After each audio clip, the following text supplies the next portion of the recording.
Pertempuran melalui surga, kemunculan klan Gu, Sun Er, menyelamatkan Xiaoyan, dari aula jiwa dan sungai lembah es. Elite Douzun di kota Ye, Panatua Zaixin akan membacakan spoiler alur cerita Battle Through the Heavens versi novel, kita langsung saja ke TKP. Bab 1104, bersatu kembali dengan Sun Er. Suara yang lembut dan lembut berlama-lama di atas langit. Kepingan salju di langit tiba-tiba berhenti ketika suara itu menyebar. Setelah itu, mereka meleleh, membentuk riak yang terlihat menyebar ke segala arah secara melingkar. Xiaoyan, yang matanya berwarna merah darah, tiba-tiba gemetar saat suara lembut ini, yang berisi perasaan halus, mencapai pendengaran. Warna darah di matanya dengan cepat menyebar dan teratai api pemusnahan di tangannya menghilang dengan tenang.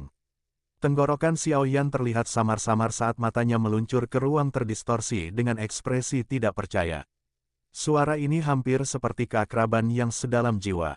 Bahkan jika Xiaoyan telah mendengarkan suaranya sendiri, suara ini, yang sudah tertanam di dalam hatinya, tidak akan pernah dilupakan olehnya. Sun Er, tenggorokan Xiaoyan dideklarasikan. Sesaat kemudian, nada gumaman lembut perlahan keluar dari mulut. Suara itu mengandung perasaan seperti mimpi palsu di dalamnya. Ekspresi Bing He, yang awalnya acuh tak acuh, berubah karena perubahan mendadak yang tak terduga ini. Matanya menatap dua sosok tua di depan ruang yang terdistorsi, dan mereka segera menyempit. Sementara ekspresi Bing He berubah, teringat pada ruang yang terdistorsi. Sosok halus berwarna hijau perlahan berjalan menjauh dari tempat itu. Setelah itu, dia dengan lembut melangkah keluar dari ruang terdistorsi di depan mata yang tak terhitung jumlahnya, muncul di tanah kepingan salju ini. Pakaian hijau di tubuh wanita itu tidak mewah. Namun, mereka secara samar-samar mengandung aura berbeda yang sepertinya berasal dari alam. Jenis pembedaan ini bukanlah dari aura duniawi. Sebaliknya, itu adalah aura mulia yang dimiliki oleh Tuan Dunia ini. Itu seperti garis keturunan dari seorang raja dengan sejarah yang panjang, dan itu tidak hilang meskipun ada waktu. Rambut hitam panjang sosok itu secara acak diikat oleh pita ungu pucat, dengan kepatuhan tergantung di sepanjang sosok tubuh yang bergerak itu. Kadang-kadang, angin sepoi-sepoi akan terbentuk dan rambut hitam berkibar, memancarkan perasaan keluar dari dunia ini. Sosok itu tampak seolah-olah dia adalah peri yang secara tidak sengaja memasuki alam fana, memiliki aura halus yang tidak memungkinkan orang lain bersembunyi. Banyak mata tertuju ke atas dan berhenti di wajah sempurna wanita berpakaian hijau itu. Kulit putihnya tampak seolah-olah akan pecah hanya dengan meniupnya meskipun mengandung kemerahan yang menawan. Ada senyum lembut di wajahnya yang memiliki kelembutan angin musim semi. Senyuman ini dipenuhi dengan aura magis yang tidak biasa. Seolah-olah semua kekhawatiran di hati seseorang akan langsung hilang begitu melihat senyumnya. Wanita semacam ini muncul seolah-olah dia adalah peri dengan aura dunia spiritual yang menutupi dirinya, menyebabkan dia tampil sempurna. Wanita berpakaian hijau itu perlahan berjalan keluar dari ruang yang terdistorsi. Dia tidak melihat Bing He. Sebaliknya, dia perlahan berputar di depan mata yang tak terhitung banyaknya. Muridnya yang cerah dengan lembut menatap pria muda di belakangnya. Sebuah tawa manis tanpa sadar keluar ketika dia melihat ekspresi tidak percaya di wajah di belakangnya. Senyuman yang tiba-tiba mekar seperti epifilum, memancarkan daya pikat yang mengejutkan. Hal ini menyebabkan tak terhitung banyaknya orang di bawah ini menjadi membayangkan di bawah senyum indahnya. Senyuman yang bisa menghancurkan kota, menggambarkan keindahan luar biasa yang bisa menyihir penguasa dan mengakibatkan jatuhnya kota. Wanita seperti gambar itu menggeser kakinya dan tiba di depan Xiaoyan. Dia mengulurkan tangan yang bersih, putih, seperti batu giok dan dengan lembut menekannya ke kepala Xiaoyan. Seolah-olah dia mengira tinggi badannya. Riak yang mempesona akhirnya muncul di dalam pupil matanya yang cerah, yang biasanya tidak berdesir seperti sumur tua. Xiaoyan GG, gadis itu berdiri dengan cantik di depan Xiaoyan saat semua orang di sekitarnya memperhatikan. Bibir cerahnya terbuka dan suara lembut sehalus sutra terdengar lembut. Xiaoyan melebarkan mulutnya, hatinya bergetar karena kegembiraannya. Namun, wajahnya tidak menunjukkan bahwa dia telah kehilangan dirinya sendiri. Dia memperhatikan wanita yang sering dia berpikir. Selama beberapa tahun ini, gadis itu menjadi sangat cantik.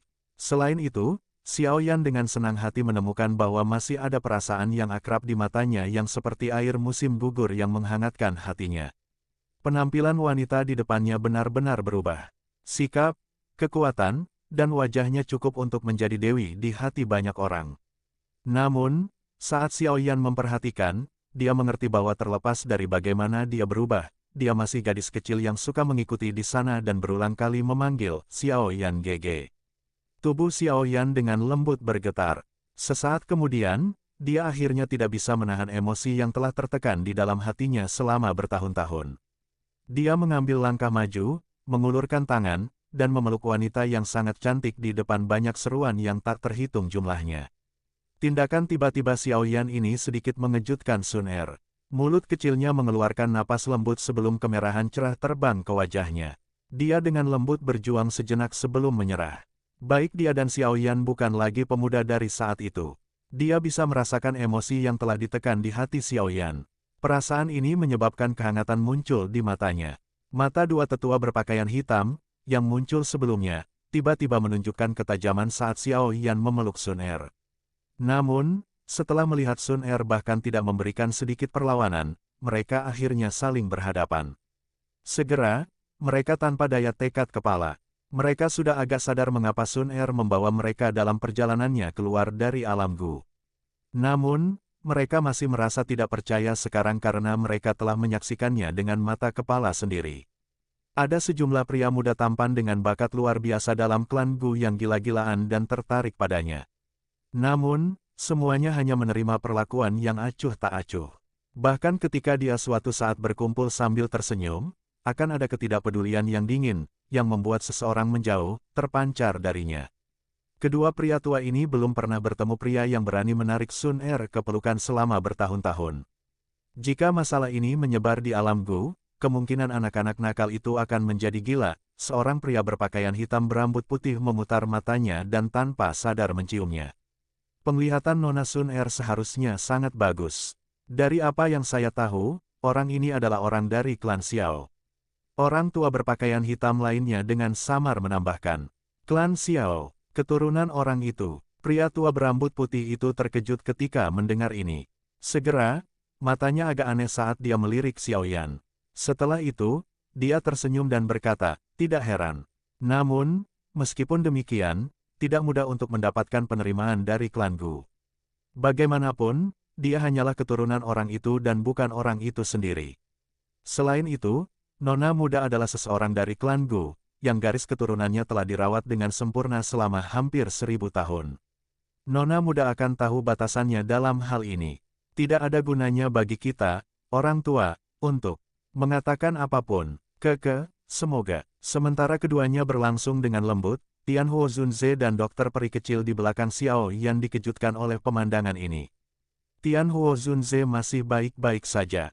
Dia hanya terkejut karena Xiao Yan berkenalan dengan orang yang begitu kuat. Kekuatan dari dua pria tua berpakaian hitam adalah sesuatu yang bahkan dia tidak bisa melihatnya. Mereka setidaknya 2 bintang lebih tinggi darinya. Mata dokter peri kecil tertegun saat dia mengamati punggung Xiao Yan. Setelah itu, dia melirik orang di pelukan Xiao Yan. Sedikit keremangan melintas di mata yang indah tanpa terdeteksi. Dia kadang-kadang mendengar Xiao Yan memanggil wanita ini bernama Sun Er. Dari nada yang dia gunakan ketika berbicara tentangnya, dia bisa mengenali sedikit cinta. Hal ini menyebabkan dia agak terkejut. Dia dengan jelas memahami karakter Xiao Yan. Orang ini mungkin terlihat hangat, tapi dia jarang mengungkapkan emosi seperti itu kepada siapapun, terutama seorang wanita. Jenis cinta ini menyebabkan bahkan dokter peri kecil tanpa sadar merasakan sensasi di dalam hatinya. Sejak dia berkenalan dengan Xiao Yan, dia hanya melihat Xiao Yan mengungkapkan emosi seperti itu sekali. Sumber dari emosi ini adalah wanita berpakaian hijau dalam pelukannya. Xiao Yan dengan kejam memeluk orang itu dalam pelukannya. Tubuh lembut wanita itu telah menuangkan semacam energi ke dalam hatinya, yang menjadi agak lelah setelah pertempuran ini. Sun Er mengizinkan Xiao Yan untuk menggendongnya. Beberapa rasa melintas di matanya yang cerah. Dia jelas menyadari betapa sulitnya bagi Xiao Yan setelah dia pergi. Klannya hampir hancur, dan gurunya ditangkap. Berbagai pukulan ini dengan kejam menekan bahunya yang lembut, menyebabkan Sun Er merasakan sakit di hatinya. Namun, hal yang membuatnya merasa senang adalah Xiao Yan tidak pingsan dalam menghadapi kesulitan ini. Dia dengan keras kepala menahannya dan perlahan berjalan dari Kekaisaran Magia ke wilayah Black Corner dan dari wilayah Black Corner ke Central Plains. Selain itu, dia bersinar terang dalam proses. Xiao Yan saat ini tidak lagi lembut, pemuda, yang hanya bisa mengandalkan darahnya yang panas untuk melakukan sesuatu. Sebaliknya, dia adalah seorang ahli sejati. Xiao Yan GG, jangan salahkan Sun Er karena tidak berada di sampingmu selama ini. Suara lembut Sun Er tampaknya memiliki kekuatan iblis, menyebabkan kelelahan di hati Xiao Yan menghilang dengan tenang. Semangat dan keaktifannya tiba-tiba pulih karena dia. Apakah kamu menganggapku sebagai orang yang tidak masuk akal? Xiao Yan tersenyum. Dia secara bertahap mengembalikan emosi ke dalam hatinya. Setelah itu, dia mengusap kepala Sun Er dan mengendurkan lengannya. Setelah melihat orang ini sekali lagi, dia merasa seolah-olah seluruh tubuhnya dipenuhi dengan kekuatan yang tak terbatas. Kau terluka. Mata cerah Sun Er tiba-tiba berhenti di beberapa jejak darah di tubuh Xiao Yan. Mata cantiknya membeku saat dia bertanya dengan lembut. Suaranya mungkin lembut, tapi Xiao Yan dengan tajam merasakan energi alam di sekitarnya mulai diam-diam melonjak. Orang yang membuatku berdarah saat ini memiliki luka yang 100 kali lebih parah dariku. Xiao Yan tersenyum. Jarinya menunjuk ke beberapa lubang dalam dan beberapa puing di dalam kota Ye. Sun Er menutup mulut menjadi senyuman. Murid matanya yang indah memandangi udara dingin yang meresap ke sekelilingnya. Setelah itu, dia dengan lembut berbalik. Mata yang cantik menatap Bing He dari kejauhan. Api berwarna emas perlahan muncul di matanya yang cerah sementara suara lembutnya perlahan terdengar. Maukah kau menyerahkan urusan selanjutnya pada Sun Er?